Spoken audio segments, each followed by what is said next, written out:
Hello guys, welcome to the class. One piece manga explanation కి స్వాగతం. ఈ వీడియోలో 1158 చాప్టర్ ని ఎక్స్ప్లెయిన్ చెబుతున్నాను. అయితే జస్ట్ ఫేసెస్ ని చూపించి ఎక్స్ప్లెయిన్ చేస్తాను గైస్, ఎందుకంటే ప్యాన్స్ కి కబరేట్ ఇస్తున్నారు. ఇక ముందు చాప్టర్ లో వచ్చి రాక్స్ హరాల్డ్తో నువ్వు వరల్డ్ గవర్నమెంట్ కోసం ఒక కుక్కలాగా పనిచేయడం నాకు ఇష్టం లేదు, నాతో జాయిన్ అవ్వమని అడిగితే హరాల్డ్ తన ప్రపోజల్ ని రిజెక్ట్ చేస్తాడు. ఇంకో పక్క షేకీ వచ్చి మెరీన్స్ అండ్ పైరేట్స్ తన వెంట పడుతూ తనని ఫాలో అవడంతో షేకీకి విసుగు పుట్టి పైరేట్స్ గా క్విట్ అయ్యి పైరేట్ ఐలాండ్ లో ఒక బార్ ని పెట్టుకుంటుంది. బట్ పైరేట్ ఐలాండ్లోనే ఎందుకంటే రాక్స్ పైరేట్ చాలా స్ట్రాంగ్ అని అక్కడ ఉంటే తన కోసం ఎవరూ రాలేరని పైరేట్ ఐలాండ్కి వస్తుంది. ఇక నెక్స్ట్ ఏం జరిగిందో ఈ చాప్టర్ లో తెలుసుకుందాం. బట్ ఎక్స్ప్లెయిన్ చేసే ముందు మా ఛానల్ కి కొత్తగా వచ్చినట్లయితే like, comment and me friends కూడా షేర్ చేసి మా ఛానల్ కి సపోర్ట్ చేయండి గైస్. ఇక లేట్ చేయకుండా వీడియోని స్టార్ట్ చేద్దాం. ఈ చాప్టర్ ఒక టైటిల్ నేమ్ వచ్చి హరాల్డ్ వర్సెస్ రాక్స్. ఇక ఫస్ట్ ప్లాన్ లో చూసుకుంటే రాజర్ షిప్ వచ్చి ఓరో జాక్సన్ అనే సీలో ఉంటుంది. అందులో ఉన్న పైరేట్స్ వచ్చి కెప్టెన్ రాజర్ పైరేట్ ఐలాండ్ లో షేకీ బార్ ని ఓపెన్ చేస్తుందని విన్నాము. అయితే షేకీ అమెజాన్ లీలీకి ఎంప్రెస్ గా క్విట్ అయ్యాక తనని చూడలేమని చాలా వరీ అయ్యాము. బట్ ఇప్పుడు తను ఎక్కడ ఉందో మనకి తెలుసు కాబట్టి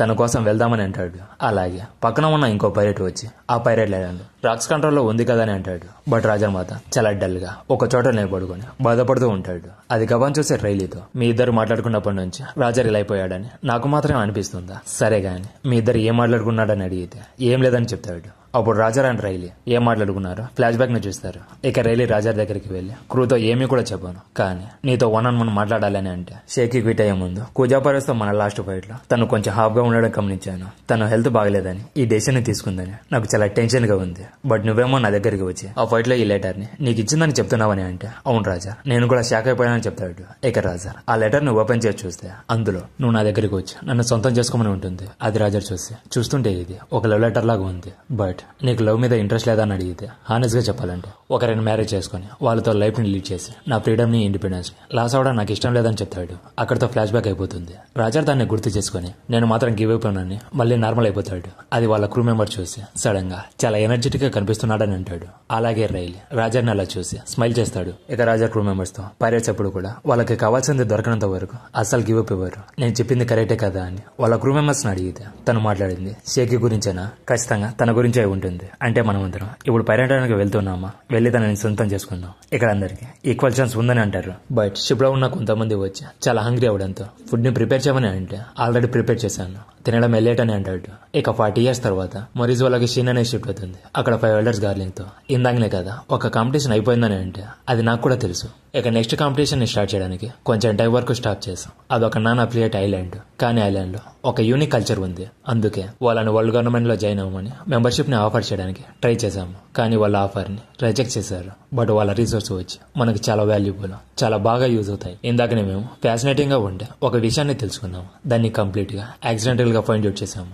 దానితో మీరు కంప్లీట్ గా సాటిస్ఫై అవుతారు. దానికి 2 years పడుతుంది. అందుకే నెక్స్ట్ కాంపిటీషన్ 2 years తర్వాత గాడ్ వ్యాలీలో పెట్టుకుందామని చెప్తాడు. ఇక ప్రెజెంట్ లోకి వస్తే పైరేట్ ఐలాండ్ లో షేకీ బార్ ముందు చాలా మంది పైరేట్స్ వరుసగా నిలబడుకుని ఉంటారు. ఇక బార్ లోపల వచ్చి షేకీ విస్కీని సర్వ్ చేస్తూ ఉంటుంది. అప్పుడే ఆ పక్కన ఉన్న పైరేట్స్ నువ్వు గ్రేట్ విస్కీని సర్వ్ చేస్తావని నేను నార్త్ బ్లూ నుంచి వచ్చానని అంటాడు. బట్ ఒకసారి ఇక్కడ స్మైల్ చేస్తున్న పర్సన్ చూసారా, సేమ్ బ్లాక్ బేర్ లాగే ఉన్నాడు. ఇక షేకీ వాళ్ళతో వచ్చి నేను ఇలాంటి పీపుల్స్ కి పర్సనల్ కుక్కుగా ఎప్పటికీ ఉండనని చెప్తుంది.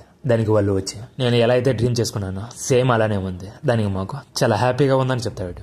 అప్పుడే తన బార్ లో పనిచేస్తున్న ఒక పర్సన్ వచ్చి స్పెషల్ బీన్ ని రెడీ చేశాము, బట్ విస్కీ అయిపోయిందని చెప్తే దానికి బదులుగా రమ్ ని యూజ్ చేయమని చెప్తుంది. అప్పుడే అక్కడికి రాక్స్ వచ్చి ఇదిగో టాప్ క్వాలిటీ విస్కీ అని టేబుల్ పైన ప్లే చేస్తాడు. అప్పుడు షేకీ వచ్చి రాక్స్ ఏమైంది నీకు? ముందున్న సాటిస్ఫైడ్ రాక్స్ ఇప్పుడు లేనందుకు నాకు చాలా బాధగా ఉందని అంటుంది. దానికి బిగ్ బాస్ స్మైల్ చేస్తూ ఉమెన్స్ కు ఉండే ఇన్స్టింగ్స్ లేదా గట్ ఫీలింగ్స్ వచ్చి చాలా స్ట్రాంగ్ గా ఉంటాయని అంటే నేను ముందే చెప్పాను కదా, it's none of your business అని అంటాడు.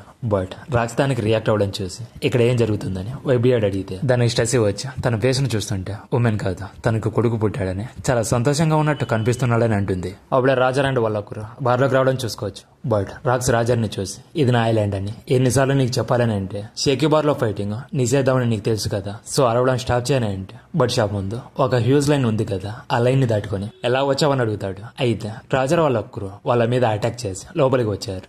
పైరస్ ఇంజూరీ అయ్యి గ్రౌండ్ మీద పడిపోవడం చూసుకోవచ్చు. ఇక షేకీ రాజా దగ్గరికి వెళ్లి రైలీ ఎక్కడని అడిగితే నేను రమ్మని చెప్పాను, కానీ తనకి బాగలేదని చెప్పి షిప్ లో నిద్రపోతున్నాడని చెప్తాడు. అప్పుడే గ్లోరోషా అక్కడ రాజర్ ని చూసి తన మీద పడిపోయి నిన్ను చూడాలని నాకు చాలా ఆశగా ఉండే, ఇక్కడికి వచ్చావు కాబట్టి నన్ను కూడా మీ షిప్ లో జాయిన్ చేసుకోమని అడిగితే నేను ముందే చెప్పాను కదా, నేను ఉమెన్స్ ప్రేమించే పర్సన్ ని కాదని చెప్తే, ఒకవేళ ఇదే క్వశ్చన్ షేక్ అడిగితే నీ ఆన్సర్ డిఫరెంట్ గా ఉండేది కదా అని అంటుంది. దానికి రాజరాణి షేక్ ఇద్దరు ఒకేసారి తన హెడ్ ని రొటేట్ చేయడం చూసుకోవచ్చు.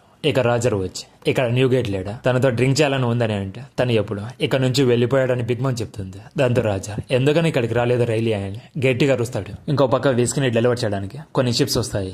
ఇక బార్ లో వచ్చి పైరట్స్ అందరూ షేకీ వల్ల చాలా క్రేజీగా అరుస్తూ ఎంజాయ్ చేసుకుంటూ ఉంటారు. షేకీ వల్ల ఈవెన్ డేంజరస్ ఐలాండ్ కూడా చాలా పీస్గా అయిపోయిందని కూడా మెన్షన్ చేస్తాడు. ఇక కట్ చేస్తే ఎల్బాలో ఆరాల్ వియస్ రాక్స్ మధ్య ఒక క్రేజీ ఫైట్ ని చూసుకోవచ్చు. ఆ ఫైట్ వల్ల ఎల్బా మొత్తం షేక్ అయిపోతుంది. ఇక రాక్స్ హరాల్డ్తో వరల్డ్ గవర్నమెంట్ నన్ను చంపడానికి నిన్ను యూజ్ చేసుకుంటుంది, నీ ఫ్రెండ్ ని కిల్ చేయడము నీకేమైనా వర్త్ కనిపిస్తుందా? లాస్ట్ కి వరల్డ్ గవర్నమెంట్ కూడా నిన్ను ఒక టూల్ లాగా యూజ్ చేసుకుంటున్నారు. వాళ్ళకి జైన్స్ అంటే ఒక మిలిటరీకి మాత్రమే పనికొస్తారు. మీ జైన్స్ యొక్క ప్రైడ్ ఏమైపోయింది? మీకు మీ ఓన్ విల్ లేదా అని అంటే నీకే అన్ని తెలిసినట్టు మాట్లాడొద్దు. హిస్టరీలో మా వారియర్స్ వైలెన్స్ ని క్రియేట్ చేశారు. దానివల్ల ఎల్బా వచ్చి ఒక ప్రిజన్ లో అయిపోయింది. జైన్స్ వాళ్ళ కంట్రీస్ మీద అటాక్ చేయడం వల్లే వాళ్ళు ట్రేడ్ చేయడం లేదని చెప్పిన మాటల్ని హరాల్డ్ గుర్తు చేసుకుని లిజన్ రాక్స్ సెలెస్టియల్ డ్రాగన్స్ ఎంత ఫూలిష్ వాళ్ళైనా ఎల్బాని ఫ్రీ చేయడానికి వాళ్ళకి వాళ్ళు ఇన్ఫ్లుయెన్స్ ఉందని చెప్తాడు. దాంతో రాక్స్ వచ్చి ఇక్కడతో మన బిజినెస్ క్లోజ్ అయిపోయింది. ఇక నా నుంచి నీకు ఒక ఇన్విటేషన్ కూడా రాదని అంటే నేను ఎల్బా కింగ్ ని నీ క్రూలో జాయిన్ అయ్యి నా ప్రజలను లాస్ అవడానికి నేను రెడీగా లేనని చెప్తాడు. దాంతో వాళ్ళ ఇద్దరు ఫ్రెండ్షిప్ అక్కడితో ఎండ్ అయిపోతుంది. ఆ తర్వాత నుంచి వాళ్ళ ఇద్దరు ఎప్పుడు కూడా మీట్ అవ్వలేదు. బట్ లోకి మాత్రం రాక్స్ వస్తాడని తన కోసం ఎదురు చూస్తూ తన గురించి న్యూస్ పేపర్ లో న్యూస్ వస్తుందని చదువుతూ ఉంటాడు. ఇక ఈడ లోకేతో రాక్స్ ఇక్కడ రాడు, నీకేమైనా జ్యూస్ కావాలని అడుగుతుంది. ఇక 39 years తర్వాత గాడ్ వ్యాలీలో ఇద్దరు పిల్లలు ఏడుస్తూ ఉంటారు. ఆ పిల్లల్ని అక్కడ ఉన్న అందరూ చూసి నీలాగే వాళ్ళకు కూడా రెడ్ హెయిర్ వచ్చింది, వాళ్ళు కూడా నీలాగే మంచిగా పెరగాలని కోరుకుంటున్నాము. వాళ్ళ డాడీ బయటికి వెళ్ళాడు కాబట్టి వాళ్ళని మేం పెంచుతాము. వాళ్ళకి ఏమైనా పేరు పెట్టావా అని అడిగితే ఒకరి పేరు షాంక్స్, ఇంకొకరి పేరు వచ్చి శామ్రాగ్ అని చెప్తుంది. ఇక అక్కడ నుంచి ఎక్కడికి వెళ్తుందో నెక్స్ట్ చాప్టర్ లో తెలుసుకుందాము. ఈ చాప్టర్ మీద మీ ఒపీనియన్ ఏంటో కామెంట్ సెక్షన్ లో చెప్పండి గైస్. ఈ వీడియో మీకు నచ్చినట్లయితే please subscribe my channel. Next మరిన్ని అన్వేవర్స్ తో మళ్ళీ కలుద్దాం. Until then bye.